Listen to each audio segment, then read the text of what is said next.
새만금위원회 회의에 그 보고서에 저희가 단부자 해수유통 말고 앞에 상시 해수유통을 넣기 위해서 1년 넘게 달려왔습니다.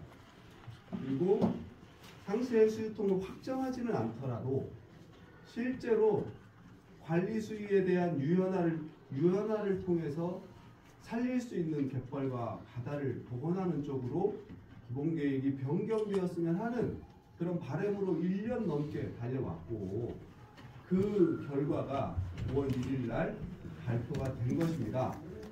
그 1년 넘는 과정 속에서 여러 관계기관과 저희들이 토론도 하고 간담회도 하면서 일정 정도 생긴 공감대, 이런 것들이 저희들은 매우 이후의 변화에 긍정적으로 작용했으면 하는 그런 바람이 많이 있었지만, 현실의 벽이 너무 높고 새만금위원회는 실제로 저희들이 그 직접적인 위원과는 단 한 사람과도 면담을 하지 못한 상황에서 지난 기자회견의 우려처럼 그냥 이 중요한 사안을 서면 결의하고 발표해버리고 말아버리는 이러한 상황에 우리가 놓이게 돼서 오늘 32차 새만금 새만금위원회에 대한 결과 발표에 대한 입장을 발표하는데, 저희들은 사실 안건이 하나일 줄 알았습니다. 중장기 해수유통 방안. 그러나 두 가지 안건이 더 있었습니다. 수변도시 문제와 내부 어민들의 어업 활동을 불법 어업으로 규정하고 단속하겠다라고 하는 그러한 추가 안건 두 가지가 더 있었습니다.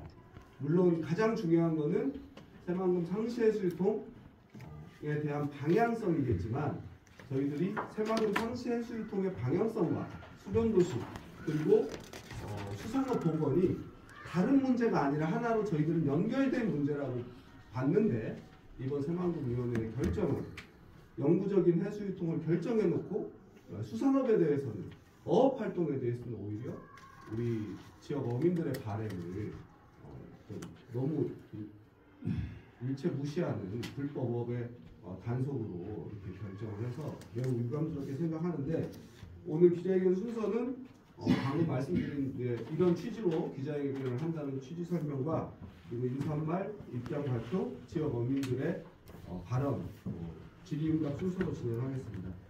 먼저 인사말은 우리 오연숙 부의원님께서 해주시겠습니다. 네, 결정을 하는 새만금위원회가 중요함에도 불구하고 민간 참여나 전라북도 국민들의 의견은 제대로 반영되지 않는 부분에 대해서 유감을 표하고요. 새만금위원회는 새만금 사업 촉진을 위한 특별법에 의거해서 국무총리 소속의 위원회입니다. 위원장은 국무총리와 대통령이 임명하는 민간 공동위원장입니다. 기획재정부 장관부터 국토해양부 장관까지 국무총리실장 등 그리고 전라북도 지사까지 10명의 정부 각 부처 장관과 도지사까지 참여하고 있고, 학계 10명과 전문직을 비롯한 13명의 위원들이 지금 활동하고 있는 위원입니다. 새만금위원회가 새만금 사업의 기본 구상이나 기본 계획, 심의와 결정을 하는 중요한 위원회지만, 이번 32차 새만금위원회는 계엄 선포 탄핵까지 거치는 불안한 전국 속에서 4월 14일부터 23일까지 위원회 개최가 아닌 서명 검토를 통해 심의 의견하였습니다. 지금의 새만금위원회 구조로는 현장에서 나타나는 문제점에 대해 제대로 진단하거나 해결책을 내오지 못하고 있습니다. 현실적인 의견이 반영될 수 있도록 지역 주민과 환경단체의 새만금위원회 참여와 상시 해수유통 확대를 위한 민간협의체 구성을 해야 합니다. 해수유통 수질 개선 종합평가 심의 결과는 만경강, 동진강의 오염원에 대한 것일 뿐 마이너스 1.5m 관리 수위 변경을 통한 내부 수질 개선 방안이었고, 결정한 하루 이외 해수유통은 수질 개선에 근본적인 대책이 되지 않습니다. 운동본부에서 제시했던 스마트 수변도시의 안전성 문제와 개헌도 검토되지 않았습니다. 정부의 어업보상 완료라는 명시와 새만금 피해 어민들의 고통은 전혀 반영이 안 되고 불법 어업이라는 딱지와 단속과 관리 체계에 개선한다는 것은 위원회가 전혀 새만금 피해 어민의 현실을 모르는 결정입니다. 새만금 사업이 국민의 삶에 이득이 되는 사업이 되도록 많은 관심을 부탁드립니다. 네, 감사합니다. 그러면 저희 운동본부 상임대표이신 오창환 대표님으로부터 이번 32차 새만금 위원회에 대한 우리 운동본부 입장에 대해서 듣도록 하겠습니다. 페이지는 첫 페이지부터 저희들이 정리를 해놨습니다. 예, 새만금위원회가 새만금 개발의 이전 계획을 결정을 한 일을 서면으로 했다는 것은 굉장히 심각한 일이라고 생각합니다. 그 결과 첫 번째, 해수유통 확대면에 있어서 해수유통을 앞으로 계속 하겠다는 그러한 결정은 상당히 진전이 있었지만 현재 3-4m 밑에 생물체가 살 수 없는 그런 상황에 대한 대책도 내놓지 않았고 이것으로 인해서 범인들이 엄청나게 피해를 보고 있는 것에 대한 대책 또한 내놓지 않았습니다. 즉 새만금 현재의 대책만으로는 부족하다는 것을 인정하면서도 거기에 대한 대책을 내놓지 않았고 이것에 대한 저희 본부의 의견도 전달하지 못하게 했고 공표하지 않았습니다. 두 번째는 주변 도시가 상당히 위험할 수 있다는 의견을 내놨음에도 불구하고 이 주차대한 일을 새만금위원회에서 거의 토론하지 않고 서면으로 결정했다는 것은 굉장히 심각한 일입니다. 잘못하면 2조에 해당하는 수변도시 사업이 잼버리처럼 될 수도 있기 때문에 돌다리도 두들겨 가야 되는 이러한 상황에서 새만금위원회는 토론조차 하지 않고 서면 결의했다는 건 심각한 문제입니다. 세 번째로 어민들에게 뒷거리와는 보상을 줬을 뿐 아니라 어민들에게 약속했죠. 2000년 정도가 되면 잘 살 수 있다. 그리고 농토도 주겠다. 대체어장도 만들어주겠다. 하지만 언젠가 슬그머니 이러한 대체어장, 농토 주겠다는 얘기는 다 사라져버렸죠. 모든 농토는 농어촌 공사꽃이 돼버리고 전라북도에는 아무 소용돌이도 없습니다. 그리고 2000년대에 잘 살게 해주겠다 했는데 지금까지 못 살고 있으니 이 어민들은 어떻게, 이 주민들은 어떻게 살라는 거예요. 여기에 대한 책임을 아무도 느끼지 않고 새만금위원회도 여기에 대한 아무런 고려도 하지 않았습니다. 새만금 개발이란 전북도 잘 살고 새만금 주변도 잘 살아야 되는 것은 분명한 사실인데 새만금 주변의 사람들이 고통을 받고 있는 것에 대한 책임감을 전혀 느끼지 못하고 있다는 사실은 정말 새만금위원회에게 분노에 가까운 생각을 가지게 합니다. 따라서 이러한 새만금위원회 운영은 정말 심각한 상황이다. 따라서 새만금위원회 정상화가 필요하다고 생각합니다. 이제까지 전국의 시민단체 대표로 나가는 것도 사실은 전혀 시민단체에 물어본 적도 없고 전라북도에서 알아서 결정을 한 걸로 알고 있습니다. 그래서 새만금에 대해서 제대로 알지 못하는 많은 분들이 위원회에 참석하고 또 거기서 의견을 서로 나눌 수 있는 기회도 적다 보니 유명무실하고 형식적인 위원회가 돼서 진정한 새만금 발전에 도움이 되고 있지 못한 상태입니다. 그동안의 어민분들은 엄청난 고통을 받고 있고 전라북도 또한 고통을 받고 있고 새로운 방향 또한 잡지 못하고 있는 걸로 생각이 듭니다. 여기에 대한 이제 새만금위원회 새로운 진행 형식을 우리는 도입해서 모두가 의견을 내고 좋은 의견들이 조합돼서 정말 어민의 고통도 풀면서 전국의 진정한 발전이 될 수 있는 방안을 만들어야 된다고 생각합니다. 이상입니다. 네, 저희들의 요구는 이런 겁니다. 담수화가 이제 완벽하게 포기됐고 해수유통이 영구적으로 결정됐습니다. 그러면 완벽한 해소를 위해서는 상시 해수유통만이 완벽하게 수질 문제를 해소할 수 있다고 저희들 이야기하고 있고 그 해수유통의 영구적 확정에 맞게 어민 생존권과 수산업 대책도 필요하다는 게 오늘 저희들의 주요 요구인데요. 이런 것에 오늘 지역에 고창, 군산 지역에 우리 어민 대표로 세 분이 참여하셨는데 간단하게 현재 상황과 그리고 이번 결정에 대한 우리 어민들의 입장을 한 분씩 들어보도록 하겠습니다. 우리 고창에서 바지락협회 협회를 만들어서 지금 협회장으로 계시는 김원택 대표님부터 말씀하시겠습니다. 네, 반갑습니다. 김원택입니다. 저는 한 두 가지 정도 말씀을 드리고 싶어요. 우리 고창군은 새만금에서 외해 지역입니다. 그래서 새만금에 직접적인 피해가 없을 거라고 생각을 하고 있는데요. 작년 한 1, 2월경에 어민들이 바다에다 뿌린 종폐가 한 50억 정도 되는 그런 커다란 피해를 입었습니다. 근데 도정이건 해수부건 거기에 관련해서 어떠한 조치를 해야 되겠다. 향후에 이런 일이 일어나지 않게끔 어떠한 일을 해야 되겠다. 아니면 왜 이런 일이 일어났는가 한번 확인을 해야 되겠다. 이러한 몸짓을 취한 곳은 단 한 곳도 없었습니다. 한때는 고창군이 전국 바지락 생산량의 한 60%까지 됐었어요. 근데 지금은 전부 다 하는 말씀들이 그렇습니다. 한때는 그랬다. 지금은 그렇지 않다. 다 모두 임무와 그렇게 말씀을 하고 있습니다. 근데 안타깝게도 작년에 다시 또 어렵게 목돈 마련해서 다시 바지락 씨앗을 또 뿌렸습니다. 근데 또 한 20에서 30% 정도가 새만금에 가까운 쪽에 바지락들이 또 유실이 됐습니다.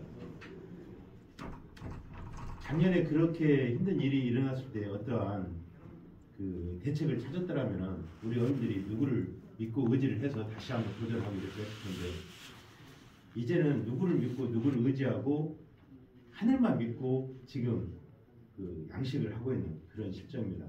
굉장히 어렵습니다. 그리고 어민들 두 번째는 어민들 보는 시각들이 조금 다르다는 걸 제가 한 가지 말씀을 드리고 싶은데요. 예를 들어서 농민들이나 축산인이나 아니면 다른 분들은 내가 토마토를 키웠는데 너무 작은 것을 따서 이게 불법이다 이런 건 없습니다. 내가 농사를 지어서 나락이 땅에 떨어진 것을 주었다고 해서 이게 불법은 아닙니다. 그렇지만은 어민들에 대한 잣대는 너무 가혹합니다. 우리 어민들은 우리 선조부터 우리 부모님 저희들까지 어릴 적 바다에 들어가서 갈퀴질해서 조개 잡고 그걸로 생계를 유지하고 먹고 살았습니다. 그런데 어느 날부터 이 불법이라는 것을 국가에서 만들었습니다. 이걸 하면 안 돼, 저걸 하면 안 돼. 너무나 상반됩니다. 어민들이 바다에 가서 물고기를 잡고 먹고 사는데 이게 왜 불법이 되는지 저는 그게 궁금합니다. 어민들이 갯벌에 들어가서 갈피로 호미질해서 조개를 캐서 먹고 사는데 이게 왜 불법이 되는가? 모든 육상에서의 쓰레기는 다 육상에서 바다로 흘러 들어옵니다. 그것은 불법이 아닙니다. 어민들이 바다 가서 채취하는 것은 불법이 됩니다. 그런 것도 다시 한번 제고하고 심도 있게 생각을 해서 행정을 해주셨으면 고맙겠습니다. 이상입니다. 네. 참고로 고창 바지락이 가장 전국 생산량의 65%를 차지하는 때가 새만금에서 건강한 종폐를 가지고 바지락 농사를 지었을 때입니다. 근데 지금은 잘못된 해수유통 정책으로 4월까지 자라던 종폐가 빈사소층이 형성되면서 또 폐사하고 이런 것들이 지금 해마다 반복되고 있거든요. 그런데 영구적으로 해수유통이 확정돼서 이런 수물 관리만 저희들이 좀 제대로, 이제는 바닷물이지 않습니까? 그래서 이 안에서도 그나마 뭔가 종폐가 생산되고 생물이 살 수 있는 환경만 만든다면 그거는 환경만 사는 게 아니라 인간도 함께 사는 거다, 이런 말씀 드리고, 특히 고창에서는 전국에 없는 바지락 피해가 뭐냐면 뜨거워서 바지락이 전국적으로는 죽지만 고창에서는 2번이나 모래가 부족해서, 모래가 겨울철에 잘 못 덮어서 집단적으로 유실되는 사건이 새만금 방조제 이후에 2번이나 있었습니다. 그것은 만경강 동진강호부로부터 겨울철에 충분히 모래가 공급돼야 됨에도 불구하고 막혀서 모래 공급이 안 돼서 전국 어디나 수온 상승 때문에 바지락이 죽는다 하지만 고창만 딱 2번 겨울철에 그 바지락이 모래 속에 들어가지 못해서 한파에 유실되거나 했던 사건입니다. 그래서 저희들은 이 해수유통 문제가 그 다음에 이 새만금 문제가 고창과 굉장히 앞에 지금 갯벌까지도 광범위한 영향을 미치고 있다라고 저희들이 주장하고 있고 그것에 대한 조사를 좀 해달라고 하고 있는데 그런 조사는 제대로 이루어지고 있지 않은 것이 하나 현재의 상황이고요. 우리 그 다음에 전북 수산연합회 대표이신 김종주 대표님으로부터 말씀 듣도록 하겠습니다. 예, 안녕하십니까. 김종주입니다. 저도 그 새만금 외측의 장자도라는 곳에서 살고 있습니다. 현재는 이제 맨선업으로 생업에 종사를 하고 또 다른 같이 해서 생업을 이어가고 있는데요. 우리 맨선업자가 우리 전라북도에 한 12,000명 이상 될 겁니다. 법상, 수산업법상 맨선업자는 60일 이상 조업을 해야 되고 120만 원 이상 소득을 올려야 맨선업자로 인정을 받을 수가 있거든요. 근데 과연 그럴 수 있는 사람이 몇 명이나 되겠습니까? 저는 자신하건데 1,000명도 안 된다고 봅니다. 어민들을 싹 죽여버렸어요. 지금. 새만금 이 사태가 이렇게 심각한데도 불구하고 새만금위원회에서 서면으로 심의를 한다. 그 사람들은 누구를 위한 위원회 위원들이십니까? 대통령도 잘못하면 탄핵되는데 새만금위원회가 34년, 35년 동안 계속 잘못된 결정을 하고 그 지역 주민들을 다 죽여놓고 전부 경제를 다 망쳐놓고 하는데도 불구하고 계속 새만금위원회로 선정해주는 이유가 무엇입니까? 그 사람들한테 책임을 물어야 되지 않겠습니까? 안 그렇습니까? 진짜로 이번에 그 탄핵 정국에 우리 국민들이 공부를 많이 했습니다. 우리 어민들도 이제 공부를 해야 될 때가 된 것 같아요. 법에 대해서. 정부를 상대로, 전북도를 상대로 소송을 제기해야 되지 않을까 싶습니다. 우리 어민들이 그 알량한 보상 우리가 달라고 했습니까? 당신들 마음대로 책정해서 주고 어민들을 위해서 양식장 2,000헥타 정도 개발해서 주겠다 해놓고 사기쳐놓은 거 아닙니까? 그러면 대규모 국책사업으로 인해서 어민들 희생을 35년 동안 시켰으면 그 외에 다른 산업을 동시켜서 전북 도민이 잘 살게 만들어줘야 하는 게 국가의 의무고 전북도의 의무라고 생각합니다. 그런 걸 안 하고 있습니다. 그럼에도 불구하고 그 사람들은 자리에 안주하고 있죠. 전북 도민이 왜 이렇게 못 살게 됐습니까? 저 장자도에서 지금 60년째 살고 있는데요. 새만금 사업 이후에 진짜 창피합니다. 팔 수 있는 수산물이 없어요. 잡아야 팔 거 아닙니까? 수입산 갖다 팔 수가 없지 않습니까? 이름에도 불구하고 새만금 특별법을 만들어서 새만금 땅을 정부에 헌납하고 거기에서 우리 전라북도는 무슨 어떤 정책을 만들고 싶어도 못 만드는 게 현실이에요. 이런 부분들을 여기에 계시는 기자님들이 진짜로 좀 파헤쳐서 새만금위원회 위원들이라도 지역민들이 참여를 해서 제대로 새만금을 개발할 수 있는 대안을 내릴 수 있는 사람들로 위원을 선정해야만이 새만금을 개발을 하든 원상복귀를 하든 우리 대한민국의 전라북도에 도민들 득이 되는 새만금으로 거듭날 수 있는 것을 지금쯤은 고민을 해야 되지 않을까 싶습니다. 후손들에게 창피하지 않습니까? 이 시간에도 죽어가는 새만금 배수관문 앞에 기다렸다가 다 죽기 위해서 올라가는 물고기들한테 미안하지 않습니까? 우리 정치실장님 그만하라고 계속 쳐다보는데요. 진짜 너무나 안타깝습니다. 이상 마치도록 하겠습니다. 예. 그런 눈빛은 아니었고요. 네. 우리 김종주 대표님과 김용택 대표님은 장자도와 고창에서 나고 자라고 조상 대대로죠. 예, 제가 여쭤봤어요. 언제부터 사셨냐고. 기억도 안 나는 300년 뭐 이렇게 말씀하시고. 예. 그 조상 대대로 고창과 장자도에서 살아왔던 이 분들의 삶을 거기에 있는 무관한 사람들이 결정해 왔고 지금도 결정하고 있다는 게 너무나 가슴 아픈 현실이고요. 어쨌든 새만금 호는 이제 바다입니다. 그래서 바다인 만큼 바다와 함께 살아가는 어민들의 생존권을 보장하라고 한번 구호를 한번 외치겠습니다. 끝에 세 번 외쳐주십시오. 새만금 영구 해수유통 확정됐다. 어민 생존권 보장하라. 보장하라. 보장하라. 보장하라. 지역 주민과 환경단체 새만금위원회 참여를 보장하라! 보장하라! 보장하라! 보장하라! 새만금 상시 해수 유통을 위한 민간